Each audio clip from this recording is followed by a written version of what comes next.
Hey, good morning. Our focus is Matthew chapter 16 today, so let's jump right in with the Bible devotional and see what we can learn about this tremendous chapter. As Jesus begins to expand his ministry towards Jerusalem, he lays out some strong and needful teaching for his disciples.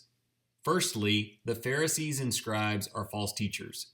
They always seek signs because their hearts are not open to the truth. Their teachings are unkind, unlawfully binding, and must be avoided.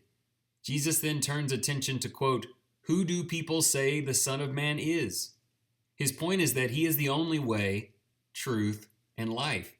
His church is built upon the confession of Jesus as Christ, the Son of God. He follows by explaining that the road to glory would require his suffering, death, and resurrection. The disciples struggle with this, but eternal life requires his sacrifice as well as sacrifices by all who follow him. I think that may lead into some of our application today. Next paragraph, for my benefit. There comes a time when things need to be plainly spoken. Christ was patient with the Pharisees, but it was time to warn the disciples away from their form of teaching. His church would welcome all, but would only be enjoyed by those who confess him as Christ and the Son of God. The path of faith would lead to heaven, but will require extreme and total submission to God's will, perhaps even suffering and death. In the judgment, people will be willing to do anything to get to heaven, but the saved will have made that commitment during their lives here on earth. Jesus has extensively spoken to us about discipleship.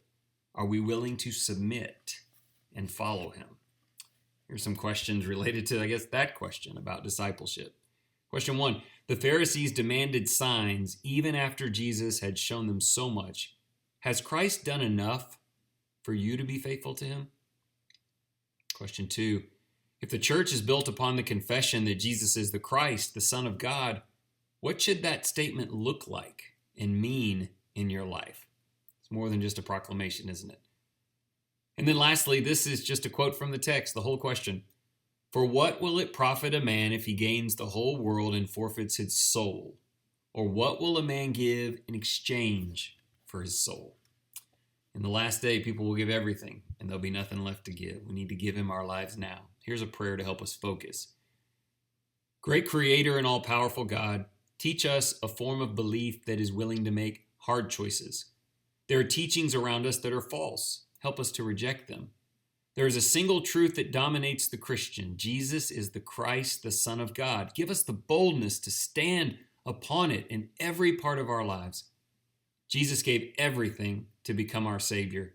Guide us to be thankful and to put forth our lives as sacrificial offerings to you in gratitude and allegiance. Forgive our failures and strengthen us to be ready when your Son returns. I want to be ready. I know you do as well, and I hope this helped, and I also hope that you have a great day.